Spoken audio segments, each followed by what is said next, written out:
हम तो एक बहन जी मायावती को मानते हैं कि जे साडे पंजाब में आ जाए तो साडा पंजाब सुधर जाए, बच्चे जिहड़े वो सुधर जाण। साडे बच्चे जवान जिहड़े नशियां 'च पए हुए हैं, सानू और कुछ नहीं चाहिए।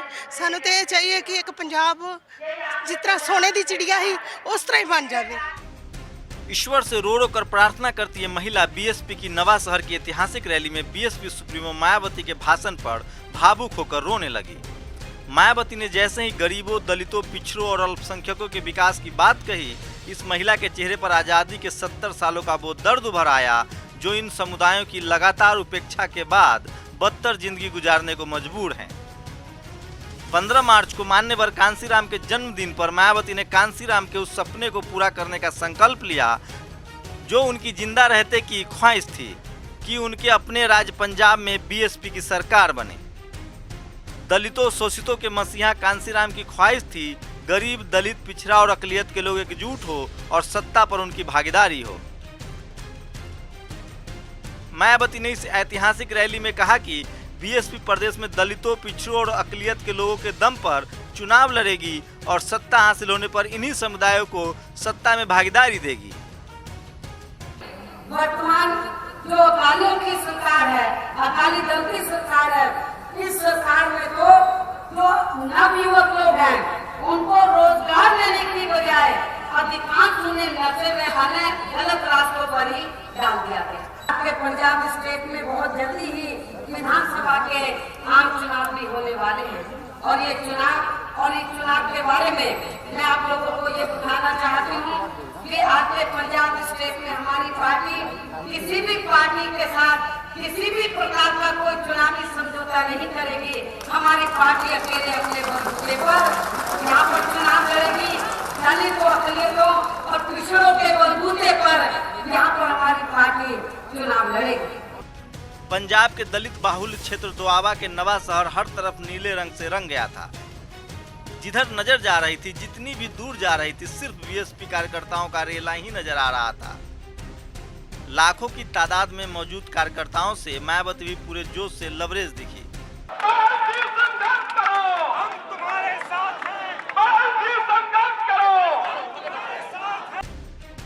मायावती ने विपक्षियों पर निशाना साधते हुए कहा कि कांसीराम का जीते जी विरोध करने वाली पार्टियां अब उनका गुणगान करते नहीं थकती। आरक्षण विरोधी ये पार्टियां उनकी तस्वीरों को अपने पोस्टरों में लगाकर दलितों का वोट हासिल करना चाहती हैं। इनको कांसीराम की विचारधारा से कोई मतलब नहीं है। उन्होंने कहा कि कांसीराम ने बाबा साहेब भीमराव अम्बेडकर के आंदोलन को आगे बढ़ाते हुए दबे कुचले लोगों के हितों के लिए अपनी पूरी जिंदगी लगा दी। यहाँ वैसे समाज यानी कि बनिया समाज के आम आदमी पार्टी के प्रमुख श्री केजरीवाल की पार्टी में भी इन वर्गों के लोगों का भला नहीं हो सकता है, क्योंकि वो भी इधर मारा मारा घूम रहा है, कोई उसे पूछ नहीं रहा है। तो वो बेचारा जिनको मानव कांसीराम जी के देहांत के बाद तो जिनके परिवार को कोई जिनके ऐसे भाई बहन जो विरोधी पार्टियों के हाथों में खेल गए, जिनके मानव कांसीराम जी के देहांत के बाद तो जिन पार्टियों ने बाबू मानव कांसीराम जी के जीते जी उनका विरोध किया, उनके हाथों में खेलते रहे। आज वही लोग कभी कांग्रेस के हाथों में खेलते हैं, उनके कुछ भाई बहन तो कभी बीजेपी के हाथ में खेलते हैं। अब वो दिल्ली के एक पार्टी को लेकर घूम रहे हैं। लेकिन मैं आपको ये बताना चाहती हूँ इस पार्टी के बारे में, तो इस पार्टी का मुखिया जब राजनीति में नहीं आया था तो राजनीति में आने से पहले हमेशा वो दलित और पिछड़ों के आरक्षण के खिलाफ होता है। फाजिल्का के अबोहर कांड का जिक्र करते हुए बीएसपी सुप्रीमो ने कहा कि इस सरकार में दलितों पर लगातार अत्याचार किए जा रहे हैं। अबोहर कांड में तो पुलिस एफआईआर दर्ज भी नहीं कर रही थी। उन्होंने राज्यसभा में मुद्दा उठाया, जिसके बाद आरोपियों के खिलाफ एफआईआर दर्ज की गई। मायावती ने कहा कि पंजाब सरकार दलितों, गरीबों, पिछड़ों और नौजवानों को रोजगार न देकर नशाखोरी में धकेल दी है। आज मैंने ये फैसला लिया कि माननीय कांसीराम जी तो अब हमारे बीच में नहीं रहे हैं और 15 मार्च को उनका जन्मदिन है। पंजाब स्टेट के वो रहने वाले थे। उन्होंने पूरे देश में दबे कुचले लोगों को, पिछड़ों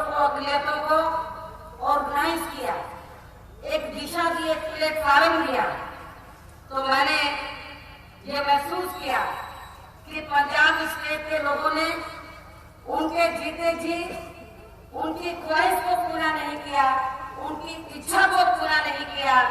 लेकिन अब वो हमारे बीच में नहीं रहे हैं। उन्होंने मुझे अपना उत्तराधिकारी बनाया है।